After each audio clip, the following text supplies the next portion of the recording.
بسم الله الرحمن الرحيم والصلاة والسلام على سيدنا محمد وعلى آله وأصحابه وسلم.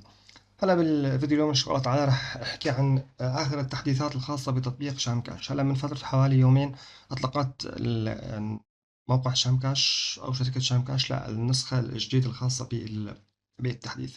طبعا بالتحديث أضافت عدد كبير من الميزات، بس أبرز الميزات اللي أضافتها عم تكون على الشكل التالي. الميزة الأولى إنه بإمكانك تسحب المصاري الموجودة بتطبيق شام كاش من أكثر من شركة حوالات غير الهرم وغير الفؤاد. صار في حوالي 5 شركات حوالات بإمكانك تسحب مصاريك منها. الميزة الثانية إنه بإمكانك صار إنه تحول رصيد جوالك من خلال التطبيق. صار ربطوا تطبيق شام كاش مع التطبيق الخاص بشحن الرصيد سواء كان ستيراتيل أو MTN. الميزة الثالثة صار بإمكانك إنه تعين محرر لحسابك سواء كان حسابك هو التجاري أو الحكومي. هلا راح بلش بالنسخة الأولى بالشرح بالميزة الأولى الخاصة بالتطبيق. بالتأكيد عشان الميزة الأولى اللي راح تكون على الشكل التالي إنه صار بإمكانك تسحب الرصيد الموجود بالتطبيق من أكثر من شركة حوالات. على سبيل المثال بالفترة الماضية لما كنت بدك تسحب الرصيد الموجود بتطبيق شام كاش عم يعطيك فقط شركتين، هي فقط الهرم والفؤاد. هلا حاليا بعد التحديث الأخير اللي صار على التطبيق صار بإمكانك تسحب من أكثر من شركة حوالات. على سبيل المثال فتنا عندنا هون على هاي الصفحة الرئيسية الخاصة بالتطبيق. بزك بس على كلمة الخدمات راح تشوف عندك على الشكل التالي صار في تحديثات تجديدات في خيار اسمه التصنيفات، خيار اسمه المدفوعات، وخيار اسمه الحوالات. إذا بس على كلمة الحوالات راح نشوف في عندك هون على الشكل التالي عشان تسحب الرصيد الخاص فينك. ضافوا عندك شركة الفؤاد للحوالات، وشركة شخاشير للحوالات، وخدمة البريد السوري، وخدمة الهرم، وشركة شام للحوالات. صار بإمكانك تختار الشركة اللي بتناسبك. أكيد بالمرات الجاية رح تنضاف عدد كبير من الشركات أكثر. أكيد على سبيل المثال إذا اخترنا فرضا أي شركة تختار، فرضا بدي اخترت شركة الهرم للحوالات.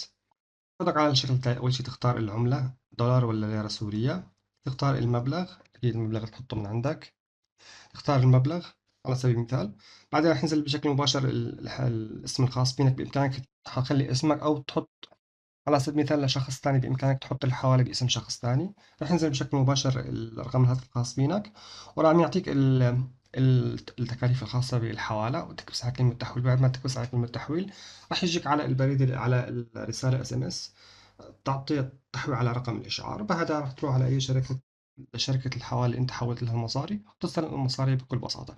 هاي كانت الميزة الأولى، إنه انضافت أكثر من شركة حوالات من خلال تطبيق شام كاش.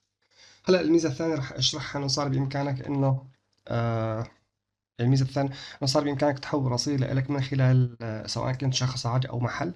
صار بإمكانك تحول الرصيد من خلال التطبيق شام كاش. اكبس على كلمة الحوالات يطلع عندك على الشكل التالي. راح نكبس على خيار اسمه المدفوعات الإلكترونية. صار في عندك الدفع لشركة الكهرباء هي الخاصة بالشمال السوري، خدمات التعليم العالي. هون صار عندك سيريا كاش، وكاش موبايل خاص بشركة MTN. فرضا بدي اختار انه بدي احول الخط الخاص فيني موجود من شركة سيرياتيل. اكبس على كلمة سيرياتيل كاش. بعد على الشكل التالي تحط المبلغ اللي بدك تحوله. فرضا حول أي المبلغ اللي المختار. فرضا حولت هيك. بعدها تحط هون رقم الهاتف الخاص فينك. دخلت الرقم اللي بدك تحوله الرصيد. بعدها تكبس على كلمة تحويل. هاي إذا كنت شخص عادي. إذا كنت فرضا إنه عندك محفظة، تحط هون تكبس إضافة محفظة، تحط هون اسم المحفظة، تحط رقم الهاتف الخاص بالمحفظة، وتعطي على كلمة إرسال الرمز. وهي كانت كيف إنه فيني حول من خلال رصيد من شام كاش لخط سيرياتيل. كمان نفس الشيء إذا بدك كان خطك الMTN تكبس كاش MTN. والعملية نفسها كمان، المبلغ، رقم الهاتف، وكلمة تحويل. وأكيد من الميزات اللي انضافت من خلال تطبيق شام كاش ضفت على خيار حسابي. رح يكون في خيار اسمه الإشعارات. هون بالإشعار مثل الجرس هو خاصة بالإشعارات. كمان نفس الشيء صار بإمكانك تفتح حساب شام كاش على أكثر من جهاز. في نزل تحت في خيار اسمه الأجهزة المرتبطة، نكبس عليها ضغطة هيك. بإمكانك تفتح حسابك من خلال الحاسب. كمان نكبس على كلمة ربط جهاز الحاسب. بعدها بإمكانك تفتح حسابك نفسه من خلال اللابتوب أو الحاسب. هاي كانت أبرز التحديثات اللي انضافت على تطبيق شامكاش. هلا الفيديو إن شاء الله تعالى بيكون انتهى، وأشوفكم بالفيديو القادم. والسلام عليكم ورحمة الله تعالى وبركاته.